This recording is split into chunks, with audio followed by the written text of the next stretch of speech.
Mesdames et messieurs, bonjour, heureux de vous retrouver. Nous sommes bien mardi. Comme tous les mardis, la minute de la décentralisation s'installe sur cette antenne de la 2STV et de Origine FM 88.4. Merci de nous suivre sur la page officielle de l'émission. Nous sommes très heureux de vous savoir toujours scotché avec vos suggestions, critiques et remarques pour améliorer ce que nous vous servons tous les midis. Il nous revient, notre cher ami, frère, confrère donc de Enda, monsieur Cheikh Ndong, journaliste devenu communicant. Il sait de quoi je parle. Cheikh, vous allez bien? Bonjour Ben. Ça va quand même? Ça va, alhamdoulilah, inchallah. C'est le rebelle froid. C'est comme ça que je l'appelle. Il sait de quoi je parle. Alors, c'est un plaisir de le recevoir. Je salue son cher ami, l'autre cher, Anta Seck. Voilà, avec sa très belle plume. On a quand même des journalistes sénégalais qui sont très très bons et ça se remarque au fil des ans, cette jeune génération qui monte et qui fait de très belles choses. Bramétia donc qui nous rejoint dans un court instant. On aura actu direct région plutôt avec Mamadou Diop depuis Mbour. Pour l'heure, nous parlons de décentralisation, développement territorial, gouvernance locale avec Cheikh Ndong, journaliste communicant chargé de la communication responsable, devrais-je dire, la communication de Enda. Alors, Cheikh, vous êtes dans ce prix pour le leadership local. La semaine dernière, il y a eu donc cette rencontre au niveau du Grand Théâtre avec les nominés de ce prix que le président de la République devrait décerner le 19 décembre. Alors, ça se passe comment pour l'heure avec ces nominés? Est-ce qu'il y a eu véritablement des initiatives novatrices? Merci Ben. Permettez-moi tout d'abord de saluer les téléspectateurs de la 2STV et dire tout le plaisir que j'ai de revenir pour la deuxième fois dans ce magnifique plateau des grandes heures, espérant qu'on va passer de grandes minutes en votre compagnie. Tout dépend de vous. Merci Ben. Donc, pour revenir à la deuxième édition du prix d'excellence du leadership local, où la conférence d'apprentissage s'est tenue les jeudi et vendredi 21 et 22 novembre au Grand Théâtre. Je pense que permettez-moi, au nom du coordonnateur exécutif de Enda Ecopop, Moudou Bachir Kanouté, et du président du comité scientifique, de saluer et de féliciter tous ceux qui ont participé de près ou de loin à la réussite de cet événement. Ça a été un succès franc, comme la première édition. Donc le défi de l'organisation a été relevé, le défi de la pertinence des présentations, mais aussi le défi de l'organisation a été véritablement relevé. Donc c'est avec beaucoup de satisfaction qu'on a pu organiser ça. Peut-être pour revenir à votre question, on a vraiment assisté à des présentations de haute facture. C'est pour dire qu'il y a de très bonnes choses qui se font dans nos territoires qui ne sont pas connues, qui ne sont pas valorisées. C'est l'esprit du prix d'excellence de leadership local. On a assisté à vraiment des présentations de haute facture sur des thématiques variées, sur la gestion des ordures ménagères, sur la prise en charge des couches vulnérables, sur l'environnement, sur le social, sur l'économie. On a vraiment, les présentateurs ont rivalisé de pertinence et de cohérence dans leur présentation.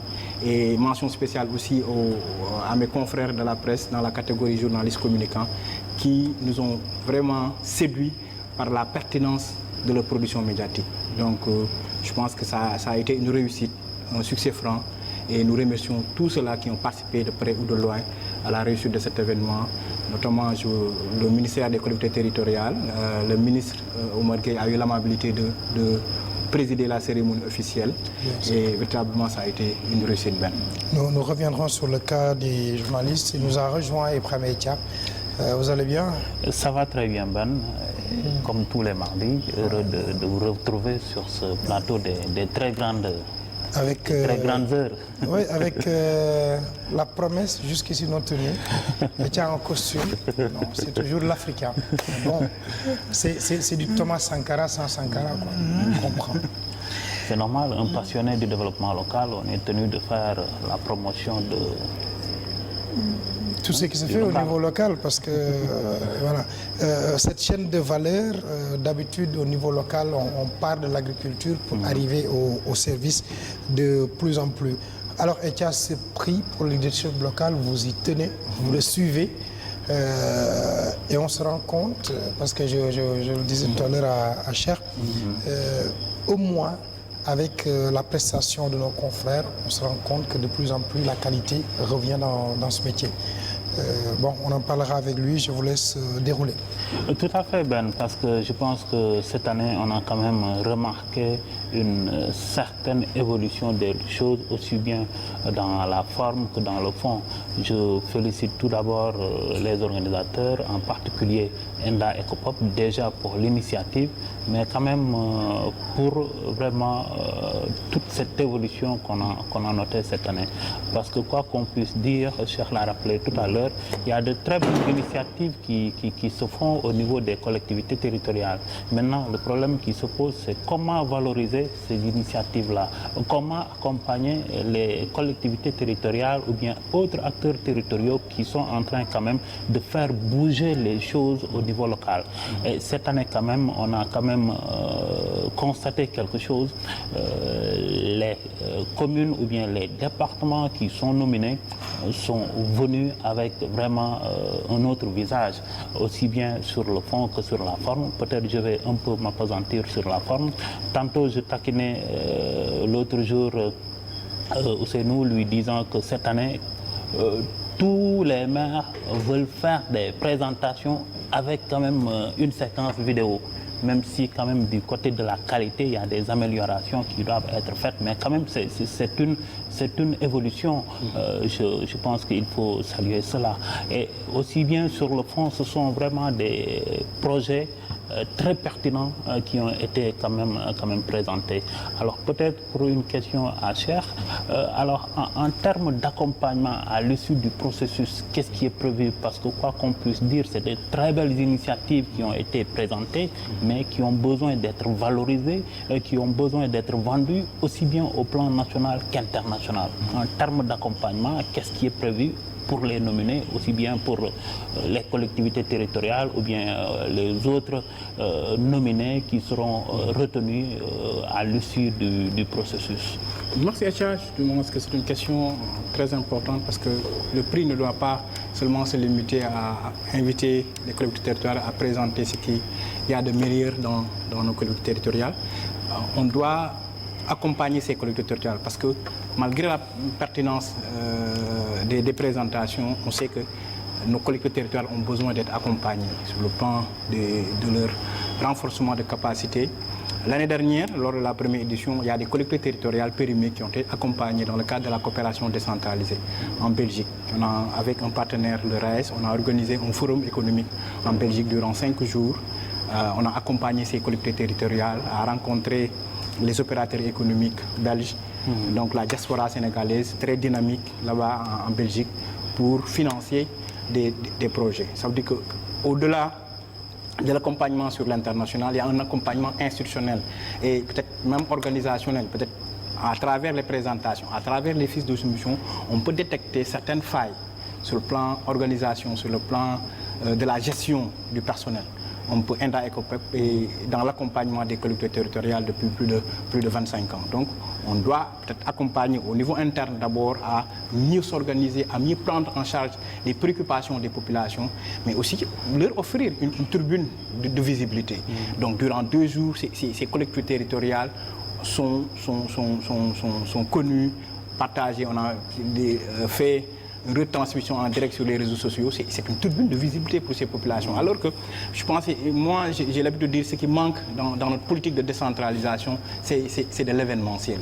On organise peu d'événements pour promouvoir nos collectivités territoriales. Nos collectivités territoriales ont peu d'espace pour s'exprimer, pour dire vraiment leurs difficultés. Donc ces 2 jours-là et peut-être la journée du 19, peut-être on espère avec le président de la République, sera l'occasion de faire un plaidoyer pour ces collectivités territoriales, pour renforcer donc les transferts qui doivent aller dans les collectivités territoriales. Mais on a noté une chose, en fait, en termes de participation, il y a une faible participation des collectivités territoriales de la région de Dakar. Bon, moi j'ai constaté par exemple que ce sont des communes très lointaines, des régions de Kédougou, de Kolda, de Sédhiou, qui ont quand même participé. Qu'est-ce qui explique cela? Les communes de la région de Dakar, pourquoi elles n'ont pas quand même participé à cette activité? C'est quand même contradictoire que Dakar, qui est la capitale où on a plus accès à l'information, que ce soit l'Internet, les médias, que les collectivités territoriales de Dakar. Maintenant, ce qu'il faut rappeler, c'est que le principe pour le prix d'excellence du leadership local, c'est un principe volontaire. En plus, c'est sélectif. Donc c'est volontaire, il n'y a pas de contrainte pour les collectivités territoriales, c'est une compétition libre aux collectivités territoriales de participer. Pour moi, peut-être l'autre explication, c'est qu'il y a plus de projets et programmes de partenaires qui interviennent dans les régions que peut-être à Dakar. Et ces programmes-là, donc, à travers la nomination de ces collectivités territoriales, ont aussi une certaine visibilité. Donc, en nominant une collectivité territoriale accompagnée par un projet, je ne veux pas faire de publicité à un programme, ce programme-là se sent nominé, parce que c'est un indicateur pour ce programme de dire que moi j'interviens dans telle commune et j'ai accompagné telle commune, le projet dans lequel j'ai financé cette commune a été nominé. Et peut-être les partenaires interviennent plus dans les régions qu'à Dakar. Maintenant, d'autres disent qu'ils n'ont pas l'information. Moi, ça me pose problème parce que Dakar a plus de possibilités pour accès à l'information. On a fait un lancement qui a été couvert par la presse, on a publié dans les réseaux sociaux, on a vraiment partagé, on a véritablement communiqué pour ça. Maintenant, on ne peut pas faire du porte-à-porte pour les 599 collectivités territoriales. On ne peut que communiquer, étant donné que c'est un principe volontaire, mais aussi sélectif. Le prix est finalement un baromètre, même pour les collectivités locales. Et à ce que je sache, l'État a relevé pas la non-participation, mais la faible participation des collectivités territoriales de Dakar.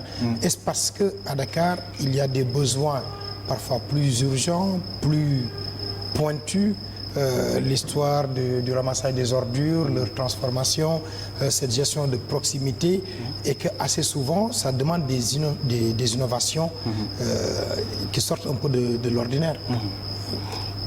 Bon, je le pense, je pense que peut-être moi je dis c'est une question de volonté. Une question de volonté. Quand des communes de Médina Yoro Fula, Ndorna, Kermbouki, les communes peut-être qui ne sont pas connues comme ça peuvent participer, ça veut dire que les communes qui sont alors que peut-être dans ces communes-là, il y a de très bons projets qui s'y font. Maintenant, c'est une question d'approche. Est-ce que ces collectivités territoriales jugent nécessaire de participer à ce processus-là? Peut-être avec l'année dernière, il y avait moins de participer avec peut-être la commune de la Pikine Est et de la commune E, ils étaient tous nominés. Ils étaient tous nominés, même s'il n'y a que la commune de Pikine Est qui avait gagné un prix. Cette année, on s'attendait à une plus grande participation des collectivités territoriales du département de Dakar. Ça n'a pas été le cas. Bon, on espère avec les prochaines éditions que la tendance va se renverser. Alors que moi, je me dis, au-delà de simple fait de participer, c'est un exercice pour le leadership de nos exécutifs locaux. Par exemple, ce qu'il faut aussi savoir, que peut-être, même si ces communes-là sont peut-être distantes de Dakar, c'est là qui sont maires ou présidents de conseil de Dakar. Ils travaillent à Dakar, ils ont accès à l'information. C'est des ministres conseillers, c'est des directeurs de société, c'est des personnes ressources qui ont accès à l'information et qui ont peut-être plus de volonté que ceux-là qui sont à Dakar et qui veulent participer et montrer que, bon, c'est pas parce que ils sont à 700 km de Dakar qui ne peuvent pas avoir de bons projets à présenter, à défendre devant un comité scientifique. Mais j'aimerais revenir sur une chose, c'est que au-delà de cette compétition entre collectivités territoriales, vous l'avez rappelé tout à l'heure, on risque d'arriver à une compétition entre projets et programmes. Alors, est-ce que ça ne va pas un peu fausser l'esprit du jeu? Parce que cette deuxième édition, ce qu'on a constaté, c'est vrai, la compétition, c'est entre les collectivités territoriales. Mais ce sont les collectivités territoriales qui sont soutenues par des projets ou programmes qui ont été pratiquement nominés à 60-70%. Est-ce que ça ne va pas fausser le jeu? Non, je ne pense pas du tout. C'est de bonne guerre. C'est de bonne guerre. Parce que peut-être toutes les collectivités territoriales ont la possibilité d'être accompagnées.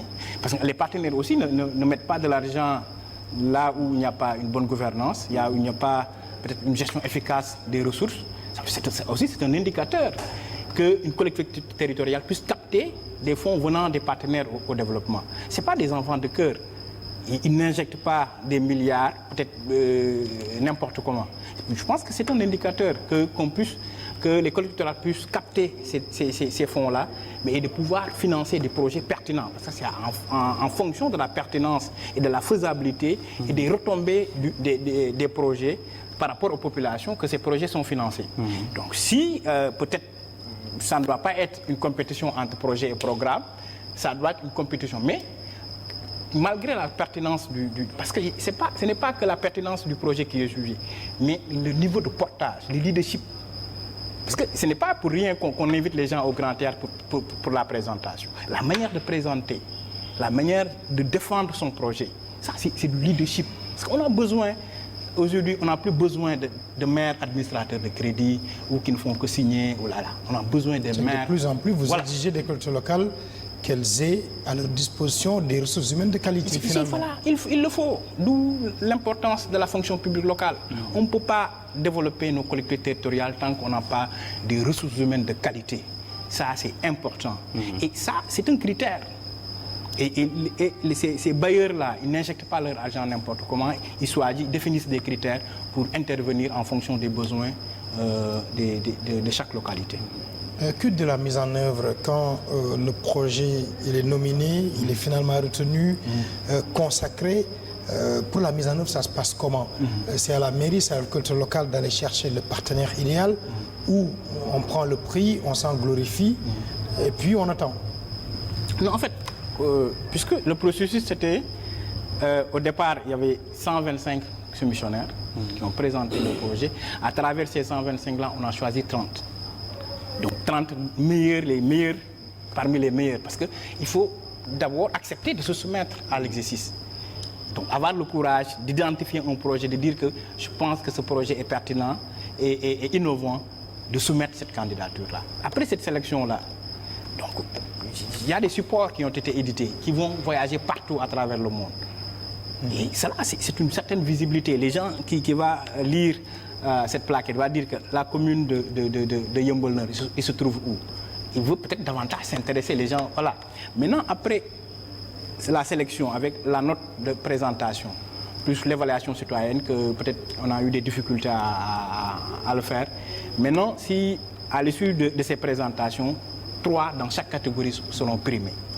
Maintenant, ce sont ceux-là qui sont primés, qui vont être accompagnés, peut-être sur le plan institutionnel, sur le plan organisation, sur le plan renforcement de capacité, mais aussi sur le plan international pour aller capter d'autres fonds parce qu'ils ont présenté des projets, mais peut-être dans la mise en œuvre, il y a peut-être des manquements ou manque de ressources humaines de qualité, peut-être pour mettre en œuvre ce projet-là. Donc je pense que c'est une chaîne et ceux-là qui ont la chance d'être primés, qui recevront leur prix devant le chef d'État, je pense que ça, il n'y a pas plus grande peut-être publicité, honneur que d'être primé devant le premier des Sénégalais. Je pense que c'est une bonne chose.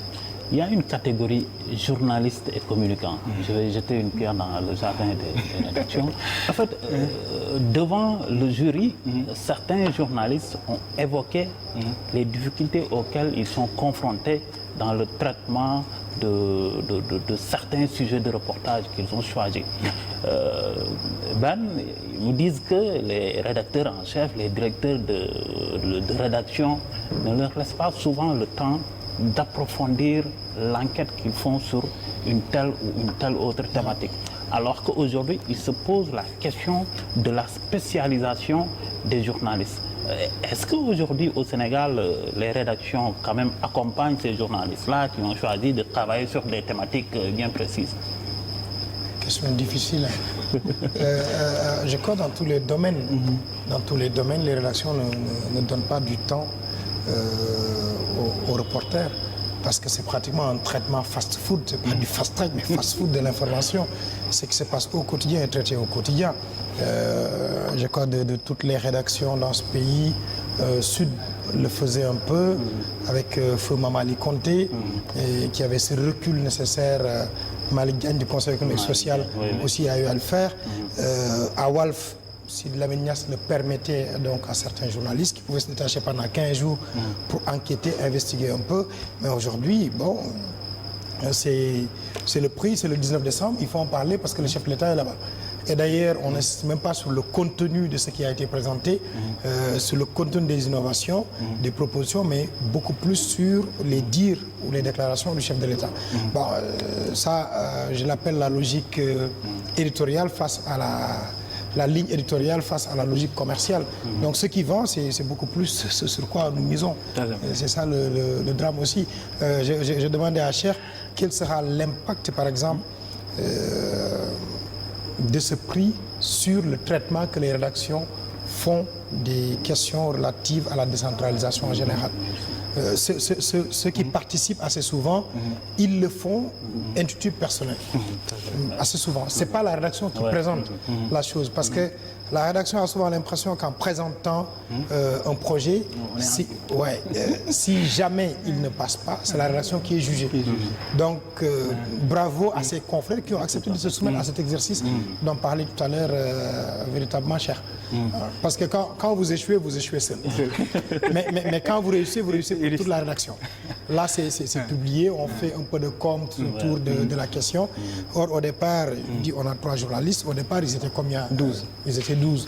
Donc, les 9 qui n'ont pas été retenus, ça, on n'en parle jamais. Mais il faut quand même féliciter ces journalistes-là, parce qu'il y en a quelqu'un qui a fait une enquête sur la coupe de bois dans le département de Médina Yoro Foulah.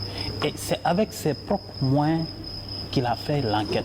Moi, je me suis dit que pourquoi les rédactions ne soutiennent pas ces initiatives? Un journaliste qui est au fin fond du Sénégal, là, qui prend une initiative quand même assez salutaire, je pense que la rédaction devait quand même le soutenir. Alors, vous, Enda, est-ce que vous allez soutenir les journalistes?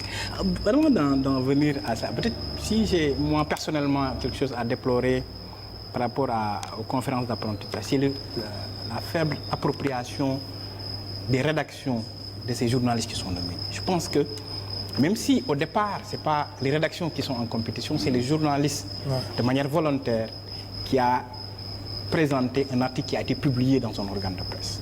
Maintenant, si ton journaliste est primé dans un prix comme ça, la moindre des choses, c'est venir l'accompagner, le soutenir. C'est pas, peut-être, ils diront que peut-être c'est de la publicité gratuite, mais ce n'est pas de la publicité. Maintenant, en primant Saïrsi de l'Observateur, en primant Baba Mbalo du quotidien Walfadjri, on prime le groupe Walfadjri. Parce qu'on sait que c'est une chaîne, la production médiatique. Ce n'est pas seulement le travail du journaliste. Il écrit un article, il envoie, il y a un correcteur, il y a un rédacteur en chef, il y a un chef de desk. Peut-être chacun y met du sien avant la production finale.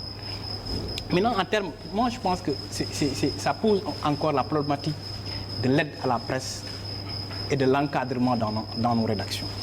Peut-être, je pense que l'aide à la presse pouvait aller vers ces genres d'initiatives-là, aller directement vers les journalistes qui ont ces initiatives-là, qui font un excellent travail, mais qui ne sont pas valorisés. C'est ça l'esprit du PEN. Par exemple, ce que Enda peut faire, peut-être Enda n'a pas les moyens financiers peut-être d'accompagner individuellement ces prix, mais Enda participe très souvent à des rencontres internationales, peut aider ces journalistes-là à aller couvrir ces rencontres internationales, à organiser des séminaires de formation, de renforcement de capacités sur des problématiques liées à la gouvernance territoriale. Encore aussi que peut-être nous, jeunes reporters, on veut être rapidement star, peut-être il y a ce mode fast-track d'être star. On ne veut plus être accompagné par les aînés dans les rédactions. Les aînés aussi n'ont plus le temps. Ils se baronisent très vite. Voilà, les gens Voilà. Tout le monde n'est pas Mamles Camara. ça aussi, c'est vrai. Tout le monde n'est pas Mamles Camara. On se retire tôt pour aller verser dans la com ou dans certaines institutions. Et on laisse maintenant la profession, la corporation entre les mains parfois. Si on n'a pas été mis en chômage technique. Alors, on va vers... Il ne faut pas vraiment.